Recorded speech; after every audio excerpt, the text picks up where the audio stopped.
Chapter 2 ang pagliligtas at ang simula pagkakaibigan. Lumipas ng isang linggo ay muntik na mapahamak si Elma sa holdupper. Noon isang gabi sa kalye, habang hihintay ni Elma yung grab taxi sasakayin niya ay may lalaking sa likod niya tapos lumapit yung lalaki sa kanya at bigla lang may nakatutok ng kutsilyo sa kanya.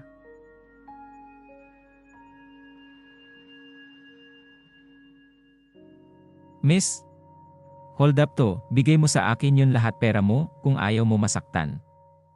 Sabi ng holdupper. Manong, baon ko lang ito pera ko, Manong. Wag po. Sabi ni Elma. Basta. Akin na yun pera mo kundi ay nakakaroon ka ng gripo sa kagilidan. Sabi ng holdupper. Di na alam ni Elma ang gagawin sa oras yun. Habang medyo umiiyak si Elma, dahil sa takot sa holdupper, sa bigla dumaan ang kotse ni Alex tapos nakita nito na humingi ng tulong si Elma. Agad bumababa si Alex sa kotse at lumapit si Alex kanila Elma. Hoy! Ano ginagawa mo sa babae? Sabi ni Alex. Hoy! Bata, wag ka mapakialam. Sabi ng holdupper.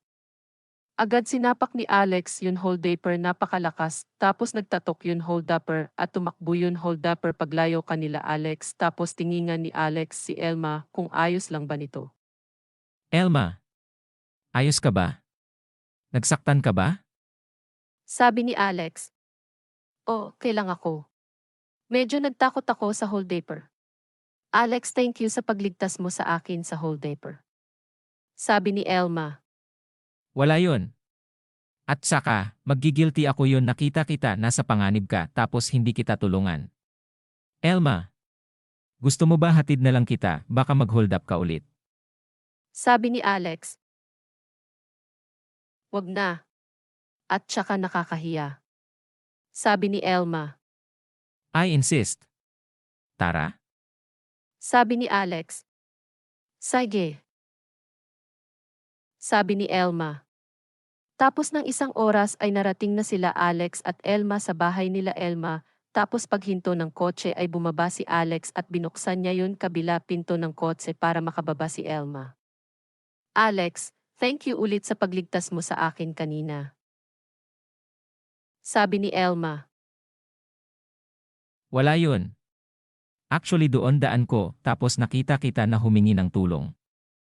Sabi ni Alex. Sige Alex, pasok na ako sa bahay. Bye. Sabi ni Elma.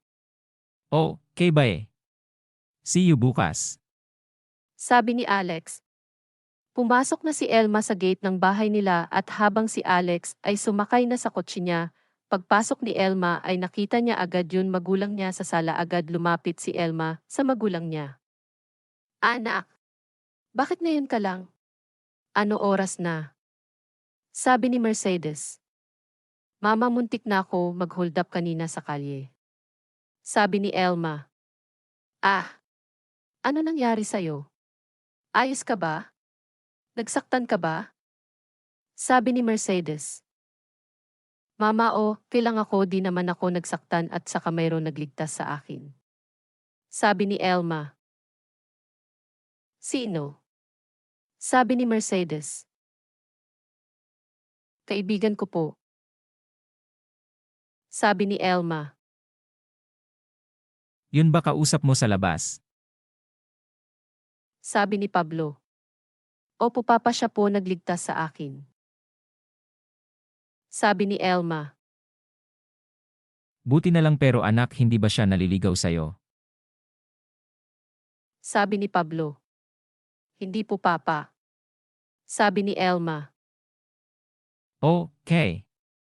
Sabi ni Pablo. Kinabukasan gumising ng maaga si Elma para magluto ng ulam dahil dadalhin niya sa school nila at para mag-ibigay kay Alex yun kahati ng ulam upang mapasalamat siya kay Alex sa pagligtas nito sa kanya kagabi. Sa school pagpasok ni Elma sa kantin ng school ay nakita niya agad si Alex sa lamesa kung saan ito nakaupo tapos lumapit si Elma kay Alex at ibigay niya yung lunchbox niya kay Alex. Ano ito? Sabi ni Alex. Ulam para sa'yo. Ako nagluto yan.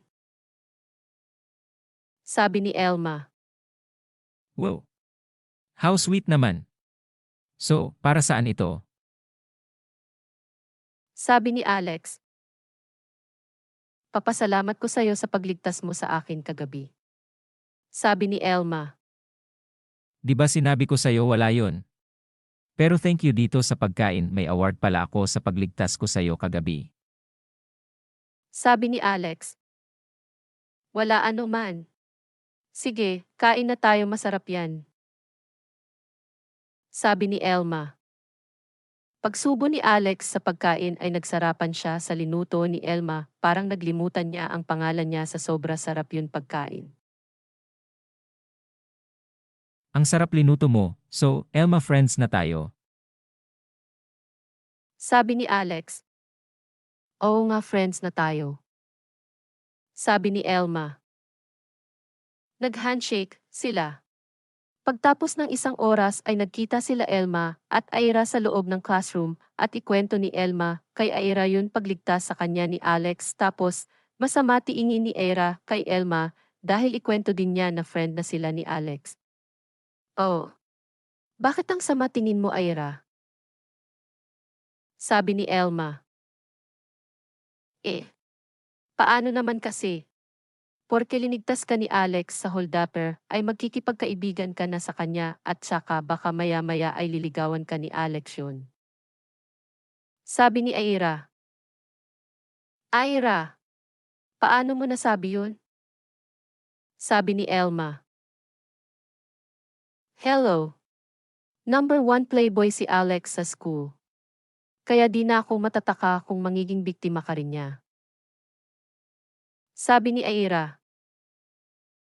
Di naman siguro.